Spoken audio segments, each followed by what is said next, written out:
Daniel Dvoress did use a time bank chip. Wow, all in. Whoa. Oh, look at that bet. That's like, please call me bet. So we could theoretically have a quads over quads situation. What a triple barrel bluff, huh? That was amazing. Daniel Dvoress. No idea what. He also was not at the last two. Well, like Ivey's The Triton in Montenegro. but like I have no.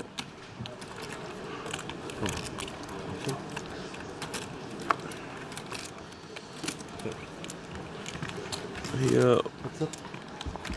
won a super high roller in EPT end of last year, so he's on like a really good run.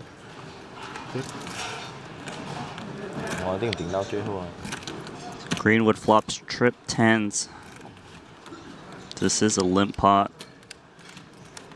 He's going to reach for chips. He knows that his opponent's going to think that he's going to stab a lot on this kind of a board texture.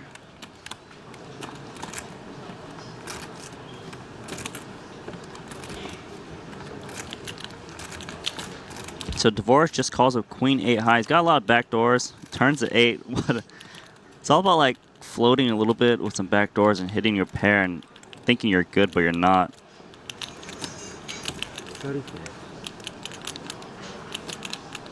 35,000. He doesn't want to bet too big because he wants hands like 7x not to hero fold. So action is on Dvoress. Gonna make the call here. Thinks he's got the best hand. Can't blame him when he turns a sneaky pair. River card's a jack. Pretty bad card for Dvoress because if his opponent was semi-bluffing with a 9, did get there. This is a blind versus blind battle, so he's probably aware that the small blind can have a very wide range, which is gonna make him lean towards the value bet. 75,000. About half the pot. It's pretty tricky for Dvoress here because he's got middle pair. His hand actually looks like a 7. A 7 wouldn't actually be able to handle the heat on this board, so he might be tempted to make a call just because his hand looks so weak.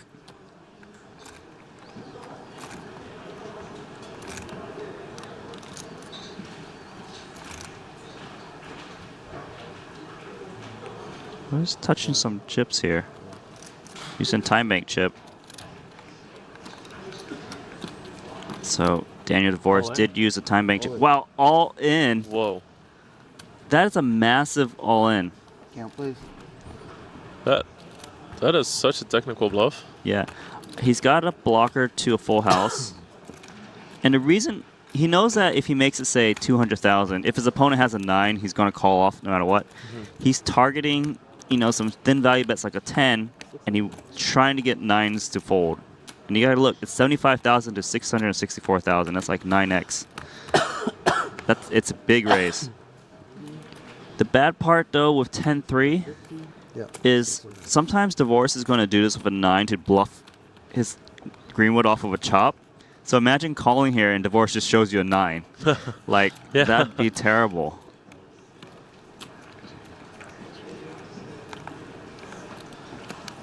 This is insane pressure. Yeah, Greenwood kind of wishes he checked back the river now. And man, if you're playing against such opponents, I could just rip it in like there. You know, maybe checking back the river was an okay play. Try to get that value. He was correct to try to get value out of an 8. But Dvoress is able to step it up and one-up him right now. One time bank chip in, 30 more seconds.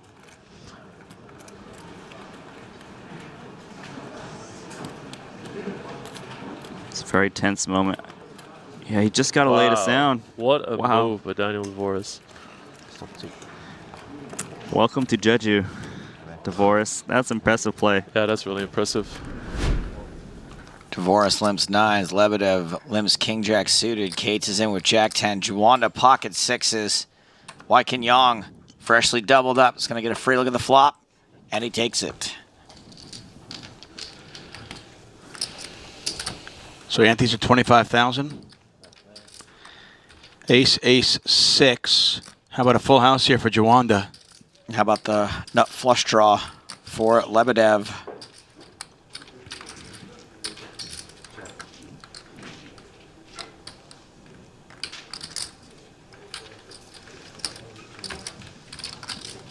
With this many players in the hand, yeah, you don't expect Lebedev to bet his flush draw too often. Obviously, the probability of someone having an ace is pretty high. Full houses.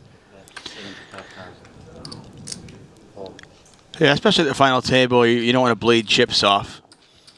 You know, he doesn't have a straight draw, at least not yet. You're more or less bluffing with King Jack there, so it's not really a huge point to bluffing. Taking a stab at this kind of board where people are very rarely going to fold a better hand. Yeah, maybe you get like, you know, pocket eights to fold or something, you know, some garbage hand like that. A6 to fold.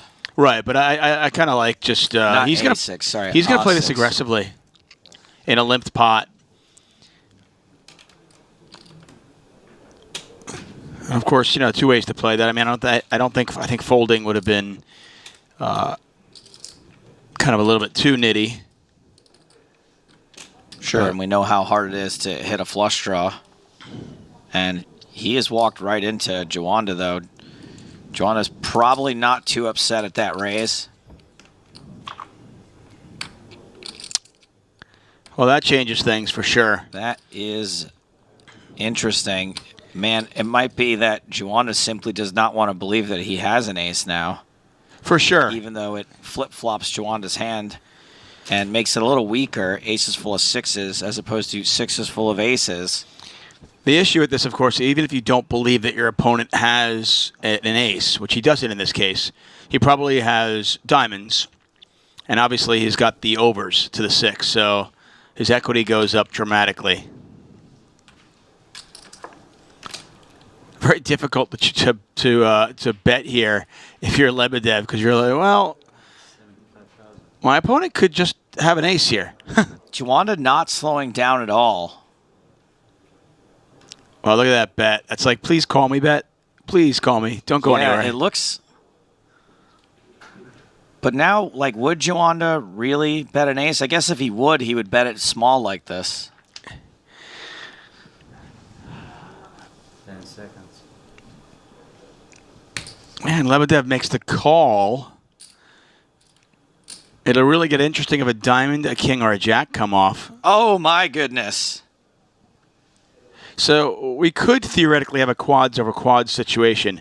We don't. I know. I got real excited because I see quads. I Right just now. love seeing people make quads. Obviously, there is not a lot of bloodshed we could see here unless Lebedev loses his mind. Well, Lebedev just might think the board plays.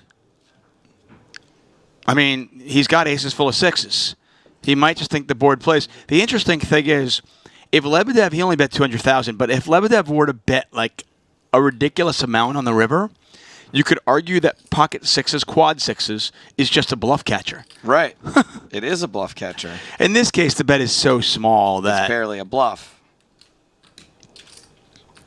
Lebedev could have very easily limped in with a hand as good as queens, even kings, to be honest. I mean, just... Wow, this is such a sick hand. Yeah. That's just, he said it best right there. I don't think he's folding ever. I mean, he's getting 5-1 against quads. But the I also fact don't that you think can he's have- raising. The fact that you can have quads and you seriously have to consider whether or not it's the best hand is a sick hand. Monster. He does fold. Wow! He just folded quads. Oh my goodness. Oh yeah. All the 2 6s? Yeah. Really? What? Oh man. It's almost a min raise, so he would be getting a good price if he wants to defend. They got a decent amount of stack to play for. It would not surprise me if he defends here. He is going to reach for... Those are re-raising chips, I believe. King 6 offsuit going for 141,000.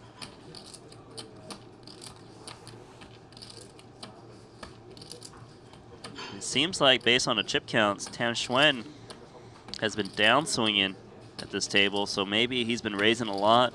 Bryn Kenny's been picking up on that, and that's why he's 3-betting king 6.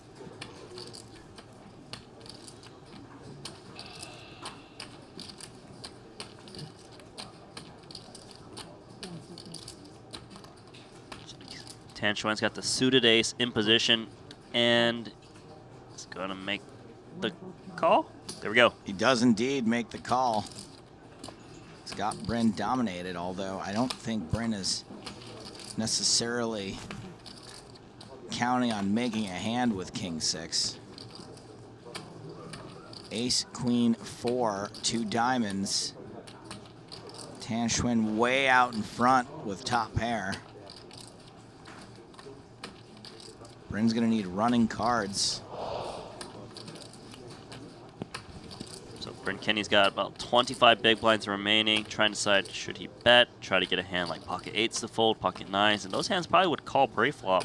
He is gonna fire, and it's not gonna work. Absolutely not. It's a very small bet, pretty much designed to get these specific hands to fold. He knows he doesn't have much equity in case he gets called, so just want to get a good price on the bluff. How often are we going to see Bryn continue, though, after this? I mean, we can see the whole cards. We know how dead he is. Are we likely to see him just put it in dead on the turn? I think the likeliness of that happening is very, very low. People like to generally bet with some equity, you know, maybe a backdoor diamond draw. So Bryn just gives up here most of the time once he gets called? I think so on this board right now. And Bryn catches absolutely nothing. And the main reason I say that is because he only has, what, 22 big blinds remaining? He's got exactly pot left behind. Yeah, and people don't like to shove just... when you shove, you kind of represent like you got to draw a lot, and you don't want to get called drawing dead. He's going to reach for chips, though. Wow. So he's picking the in-between option. I find this a little bit surprising, but it's a very small bet. And this bet is actually designed specifically to target King Jack, King 10, 10 Jack. Oh, maybe not 10 Jack, because that would probably continue. But King Jack and King 10 because they would call the flop for a very small bet. And designed to fire against Queen X, like Queen Jack. So you think 10 Jack would continue only because it's double gutted? Correct. Okay. But when he bets really small on a flop, your opponent's going to call more, right? Because they got a better price. So say he bet like pot on the flop. His opponent's not going to call like King Jack and King 10. But now that he did bet small, he's betting again to fight those hands. But now that his opponent calls again, it really does seem like he's got an ace.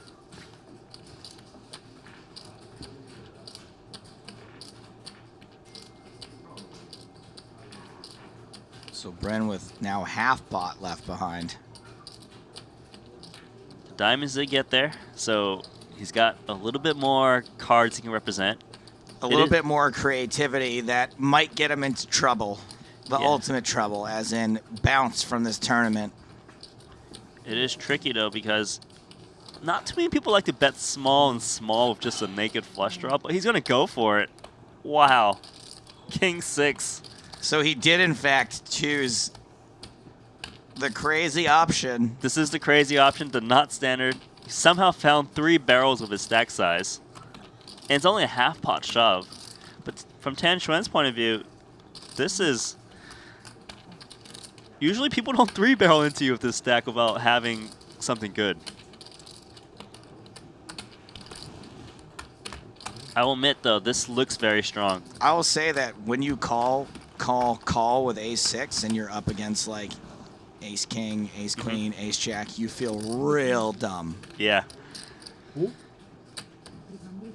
But at this point, I don't know. You can't call, fold with this, can you? I mean, should you be? Sorry, obviously you can. Should you be call, folding? It's tough because Bryn Kenny... Look, not too many people take this line, like, hey, I'm going to bet a fifth of the pot, I'm going to bet, like, a third of the pot, and then shove half of the pot. As a bluff, with these stack sizes, it's not like they're playing, like, 60 big blinds where you're getting, like, a lot of big bets in. This is Bryn Kenny's tournament life. Xuan, he sees the diamond get there. And Xuan right now, what he's thinking is, what hands would he bluff this way? that's logical. He probably doesn't actually expect his opponent to have King 6 offsuit right now. He actually expects him to have some equity. Right. And he might be like, well, if my opponent had Jack 10, maybe he'd go for a There bigger it bet. goes. Bryn Kenny. What a triple barrel bluff, huh? That was amazing. Wow. Bryn Kenny. So impressive. He loves the game of... Top.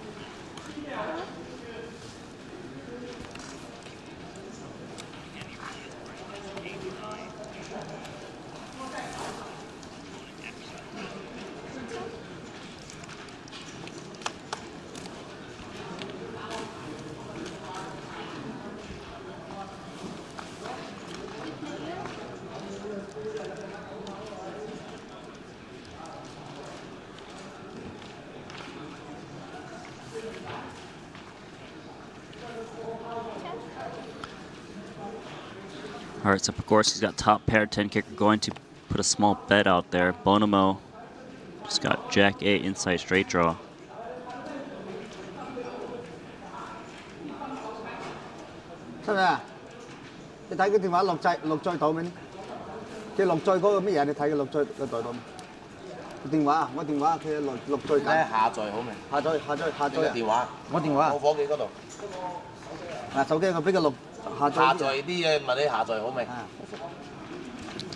Justin Bonomo, he's got the Jack of Diamonds for backdoor potential.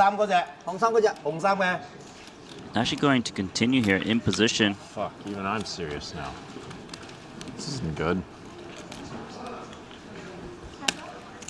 Tournaments are so serious. It sucks. Tournaments are so serious, it sucks. That's what Jungle Man just said.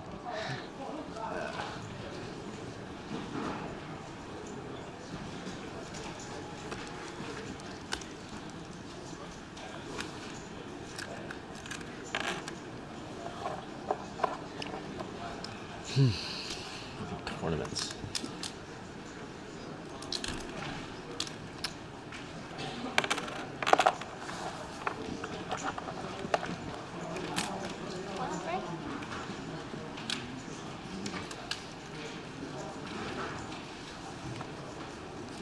So Bonomo making a play at it. It's good that when you call these hands, you have a plan when the backdoor flush draw gets there, but you can't shake Pogorski. This guy's got some moves and good reads. 400,000 in the middle. Third card is a jack, so Pogorski makes a straight. Bonomo just a pair of jacks.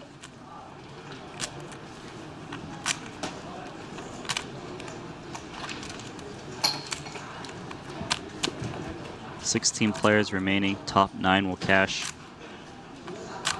Top 4 get at least $1 million. Top 2 will get at least $2 million. Actually, first is more like $3 million. So action is on Bonomo. He made a big double pot over bet bluff earlier, got caught. Does he want to make another big play?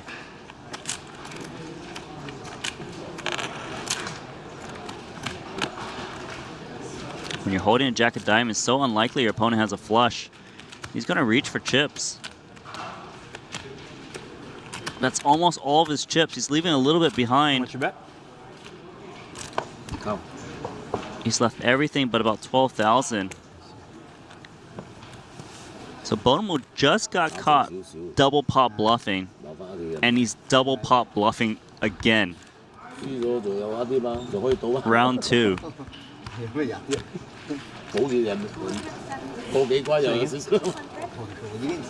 And it's very nice holding a jack of diamonds because you block the flush.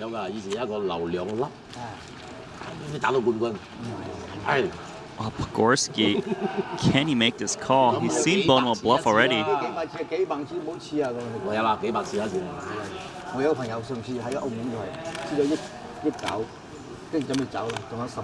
It's a pretty sick hand. Of course, he's got the straight. Bonomo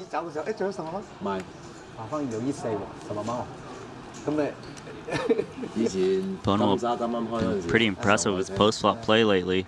Wow, this is so tough because he's getting a terrible price on the call. Something that's going through Pogorski's mind is that maybe Bonomo would make this play with a straight himself, trying to bluff him off of a chop. So actually, that's a good thing for him. He might not expect Bonomo to go for it, this kind of a shove with a full house, because a flush beats him. So this is very polarizing to pretty much a jack-high flush or nothing.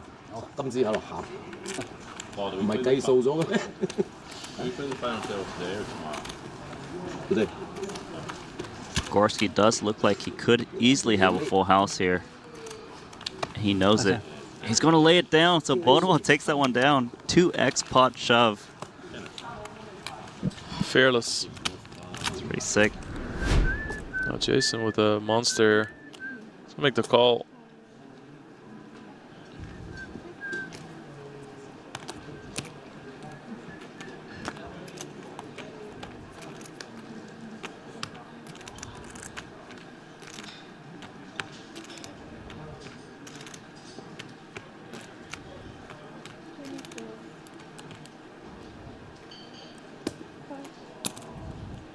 Jason betting there. His ace king high is going to be good a lot of the time. Also doesn't want to give Paul a free card. Well, Paul has a hand like 10-8. That's an interesting card. Both players with a straight draw now. Really good card for Paul Foy there.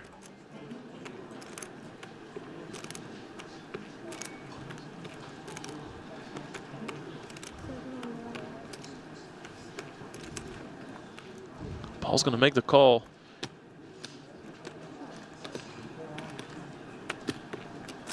That means that Paul's not only confident that his straight might be good, definitely believes there's a chance that Jason is full of it.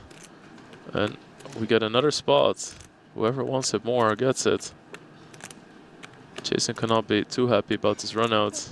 Firing twice on this board, especially on that turn. He's really targeting a possible 6 for Paul Foy, knowing that he'll almost be forced to fold it. Paul really needs to bet at the spot if he wants to win it. Unless he's convinced that he's getting trapped. This is Fold. beautiful bet. I fold. Beautiful bet. Fold. You see it? Like, people really need to stop saying fold out loud. It is so confusing. Everybody is it thinks bluff? somebody says call. Sick. I've said it Would you have king 10? a few times. Oh, that's a good one, yeah. Paul got startled there. How'd you beat? I can bluff with that. Yeah.